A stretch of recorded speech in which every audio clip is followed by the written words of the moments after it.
High বন্ধুরা, কেমন আছো তোমরা? আশা করছি সবাই খুব ভালো আছো। তো দেখো, আজকে আমি বানাচ্ছি লেবুর আচার। তো লেবুর আচার তোমরা বলবে আমরা সবাই ঘরে বানাই। হ্যাঁ, অবশ্যই। আজকে আমি একটু নতুন ধরনের বানাচ্ছি লেবুর টক মিষ্টি আচার। তো এর জন্য লেবুটাকে আমি 8খানা লেবুকে ভালো করে ধুয়ে নুন দিয়ে 1 সপ্তাহের জন্য রেখে দিয়েছিলাম রোদ্রে, ছোটো ছোটো করে কেটে। তারপরে লেবুটাকে আমি এবার আচার বানাবো টক মিষ্টি। যার জন্য আমি এখানে একটা মশলা করে নিয়েছি। মশলাটা হচ্ছে, এখানে জিরে নিয়েছি 1 চামচ, জিরে 1 চামচ, মৌরি 1 চামচ, ধনে আর 10টা গোলমরিচ। এটাকে আমি নেড়ে নিয়েছি। এবার এটাকে আমি ঠান্ডা করতে দেবো। ততক্ষণে আমি গুড়টাকে গ্রেট করে নিচ্ছি। যতক্ষণ ওটা ঠান্ডা হবে ততক্ষণ আমার গুড়টা গ্রেট হয়ে যাবে। তারপরে দেখো, এটা ঠান্ডা হয়ে গেছে মশলাটা। তো গুড়টা আমি এখানে 150 গ্রাম গুড় নিয়েছি, কেননা লেবুটা কম তার কারণে। এবার তোমরা যেটা বানাবে সেই আন্দাজ মতো গুড়টা নেবে। তো এবার মশলাটাকে আমি এখানে পিষে নিচ্ছি। তো মশলাটাকে আমি একদম মেল্ট করব না, একটু গোটা গোটা রাখবো যাতে মুখে পড়লে এটার টেস্টটা লাগে। এইভাবে মশলাটাকে আমি পিষে নিয়েছি। এবার আমি গুড়টাকে ভালো করে গ্রেট করে এটা আমি কড়াইতে দিয়ে দেবো গলতে। মশলাটাকে আমি রেখে দিলাম আলাদা করে। এবার আমি গুড়টাকে কড়াইতে দেখো দিয়ে দিয়েছি, দিয়ে এটাকে আমি গলিয়ে নেব ভালো করে। তো এর মধ্যে আমি জল বলতে মাত্র 2 চামচ জল আমি এতে ব্যবহার করেছি, কারণ জলটা বেশি দেওয়া যাবে না। 2 চামচ জল দিয়েছি এর মধ্যে আমি, দিয়ে এটা গুড়টাকে আমি ভালো করে গলিয়ে নেব। গ্যাসটাকে আমি একদম লো ফ্লেমে রেখেছি, কেন জোর করে দেওয়া যাবে না, যাতে গুড়টা খালি গলে যায়। এটাকে আমার বেশি জাল দেওয়ার দরকার নেই, কারণ এটা মশলাটা দিলে এমনি গুড়টা গাঢ় হয়ে যাবে। এইভাবে গুড়টাকে আমি একদম লো ফ্লেমে গলিয়ে নিচ্ছি।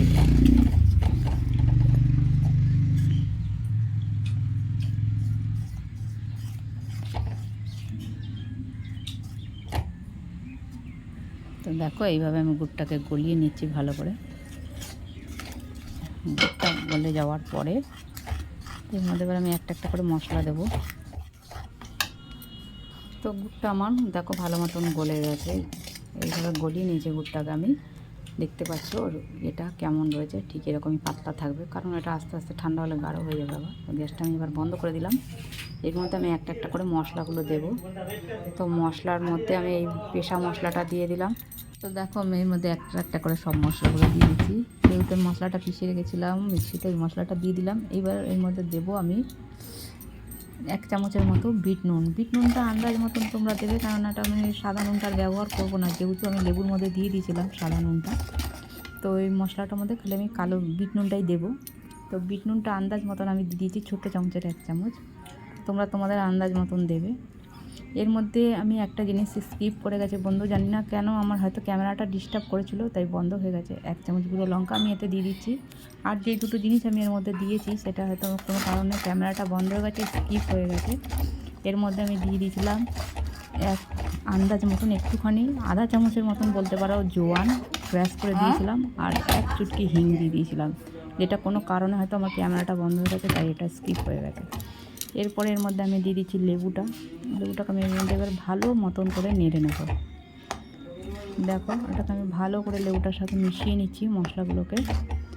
তো লেবুটা এই কারণেই ছোটো ছোটো করে দিয়েছি, অনেকে হয়তো বেশি কম খাওয়ার ইচ্ছা থাকে, হয়তো অনেকে সবসময় বেশিটা খেতে ইচ্ছা করে না, তো ছোটো একটা টুকরো কেউ খেতে পারবে, সেই কারণে আমি ছোটো ছোটো করে কেটে নিয়েছি। আর ছোটো ছোটো করে কাটলে একটা সুবিধা হয় কি, দানাগুলো বেরিয়ে যায় চট করে, সেই কারণে একদম লেবুগুলোকে কেটে ছোটো ছোটো করে নিয়েছি। আর লেবুর খোসাটা সবসময় নেবে পাতলা দেখে, তাতে লেবুটা গলে যায় তাড়াতাড়ি।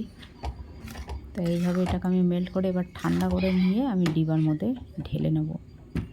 তো দেখতে পাচ্ছ এরকম রয়েছে। এটা আরেকটু ঠান্ডা হলে এটা আরেকটু গাঢ় হয়ে যাবে, মশলাটা একের সাথে পুরো লেগে লেগে যাবে, সেটা টেস্টটা একটু সুন্দর লাগবে। তো এবার এটাকে ঠান্ডা হয়ে গেছে, এবার এটাকে আমি ডিব্বার মধ্যে ঢেলে নিচ্ছি। সবথেকে বেশি ভালো হয় এটাকে কাঁচের ডিব্বায় রাখতে পারলে, যেহেতু আমার কাঁচের ডিব্বা নেই তাই আমি প্লাস্টিকের ডিব্বার মধ্যেই রাখছি। তোমাদের কাঁচের ডিব্বা থাকলে তোমরা সেটার মধ্যেও রাখতে পারো, সেটা তার বেশি ভালো থাকবে। তো আমার কাঁচের ডিব্বা নেই বলে আমি প্লাস্টিকটার মধ্যে রাখছি।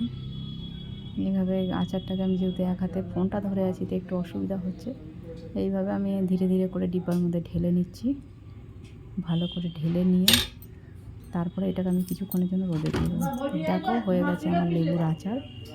তো লেবুর আচারটা তোমাদের যদি ভালো লেগে থাকে তো তোমরাও বাড়িতে একবার ট্রাই করো, কেমন লাগলো আমায় জানিও, একটা কমেন্ট করো।